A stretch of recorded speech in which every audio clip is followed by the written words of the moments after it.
My God, I hate drugs. A bomb squad in Cotabato City had to disable a fragmentation grenade minutes before the polling precincts opened for the Bangsamoro plebiscite. The grenade was found at the corner of Sausa and San Juan streets in Barangay Rosary Heights 1. Authorities covered the suspected grenade with sandbags before detonating. No one was injured in the incident. On Sunday night, an explosion also happened in Cotabato City. According to police report, the incident occurred in Rosary Heights near the residence of Municipal Trial Court Judge Angelito Rasalanan at around 9 p.m. on Sunday. No casualties and damage to properties were reported. Marawi City residents are hopeful on the outcome of the Bangsamoro plebiscite. Our George Cahilas is monitoring the situation in one of the precincts there. George, how's the conduct of the plebiscite so far where you are? Yes, Sherry, we're here at the special polling center in a temporary shelter site in Barangay Sagunsongan. And as you see right now, there's an overwhelming number of people that are currently here, mostly displaced residents from ground zero of Marawi. Dozens here are currently cramped in this multi-purpose hall. But as you see, despite the number of voters, there are no chairs for them to sit on while voting.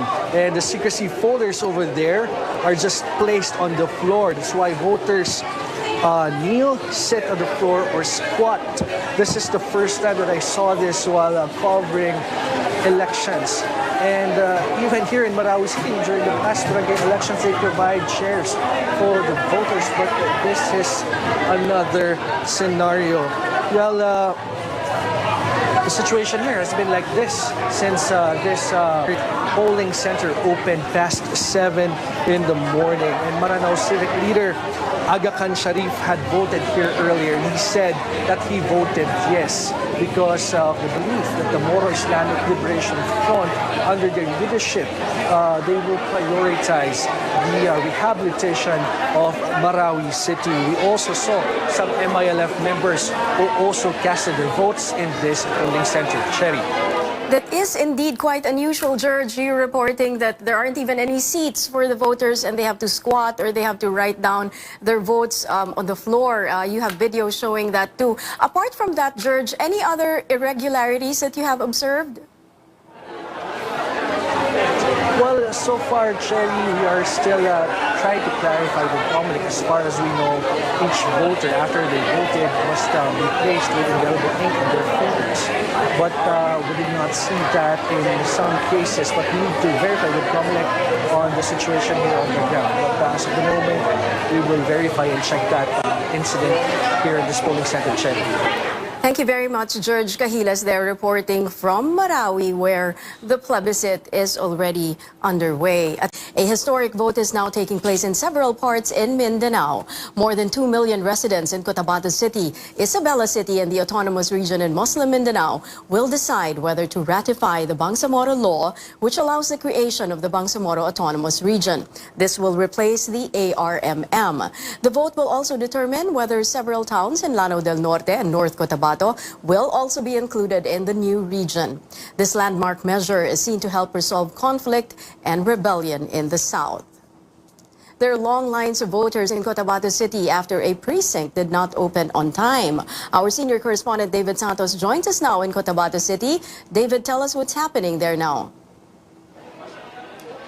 But Cherry, the conditions in this voting center here in Cotabato City seem to be testing the patience of many voters here. Now we are here at the Cerro Central School, one of the city's 33 voting centers, and also probably one of the biggest. Now this school opened about an hour late. Apparently the designated election workers and their paraphernalia were not transported here on time.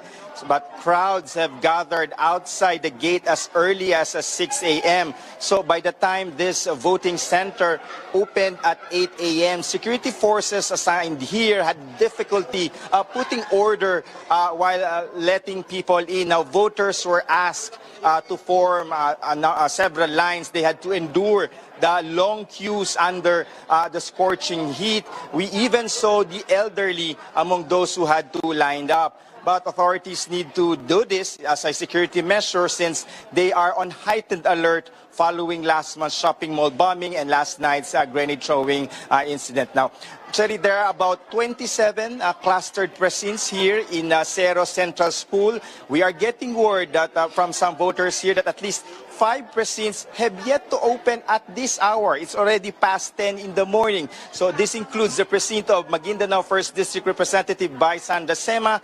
Her staff has alerted COMELEC about the situation here at Cerro Central School. And we're also trying to know if COMELEC is already acting on this complaint. Now we're going to speak to Ma'am Flor. She's a retired teacher. She's among those waiting to be able to cast her vote. Ma'am Flor, ano yung presinto po ninyo? 365. 368. 3658. Anong oras pa po kayo nandito? 7 o'clock. 7 o'clock. O ano pong balita kung alas 10 na, 3 oras na po kayong nag-aantay dito? Kasi tinignan namin lahat ng mga presinto, yung wala man kaming pangalan. Tapos ngayon, tinignan namin doon sa kwan. Kasi sabi nila, wala pa daw dumating. Hanggang ano oras po tayo mag-aantay? Ay kami, magsakripisyo kami na mag-anak man kami nandito, na maghintay kami kung magdating ba ang aming kwan, presinto. Magsakripisyo kami. So okay lang nag-aantay po kayo ngayon? Okay lang man din. Ilan po kayo nag-aantay dito? Marami tayo din dito. Marami. Para yung mga hindi pa nakakaboto. O yan, Jerry, just to show you, these are some of the voters still waiting to be given the chance to cast their votes around. As we mentioned, around they belong to around 5 precincts still unopened at this hour. The word we're getting is that there were no BIs or the Board of Election Inspectors that reported to the school to these particular 5 precincts. So obviously nobody delivered the ballot boxes and the plebiscite paraphernalia and materials here. So therefore, all these voters are still waiting to be able to cast their vote. And let me just point out that despite the situation that they're in, like I've said, it is testing their patience, but you can see hinahabaan nila yung kanilang pasensya para lang makaboto. Now earlier, Cherry, we also saw a group of foreign observers. They're among close to 40 foreign observers, the COMELEC accredited to visit the plebiscite areas, including here in Cotabato City, to check on the conduct of the referendum. Cherry? Isang mabilis na tanong lang, a quick question, David Santos. So they didn't open on time. Does that mean they're going to be extending the hours of voting in those precincts? COMELEC spokesperson James Jimenez earlier explained to us, para sa mga presinto, he was actually referring to a specific case in Tawi-Tawi kung saan inaantay pa yung pag-deliver ng election paraphernalia. He mentioned specifically for that case, sabi niya kung hindi mag-open on time, maaaring i-extend. Susubukan pa rin nilang buksan ang presinto within the day at i-extend na lang yung voting hours. Now, we don't know kung mag-a-apply yan dito, which is just inside Cotabato City, at hindi natin alam kung ano talagang reason kung bakit hindi nakarating dito yung mga election paraphernalia. Cherry. Maraming salamat. That's David Santos reporting from Cotabato City. Let's now move on to Maguindanao. We now talk to Maguindanao 1st District Representative by Sandra Sema. Good morning, Representative Sema, and thank you for joining us. Yeah, good morning, Sherry. Actually, my district is 1st District of Maguindanao and Cotabato City. Ma'am, have you already voted in the plebiscite yourself? No, because until this time, my precinct 370 in Cotabato City, the BIs has not yet arrived in the polling center. And what are the reports that you're getting? What's the reason for the delay? It seems that the assigned teachers have withdrawn last minute. So this time, there are more than 10 precincts that have not yet casted or started the voting process.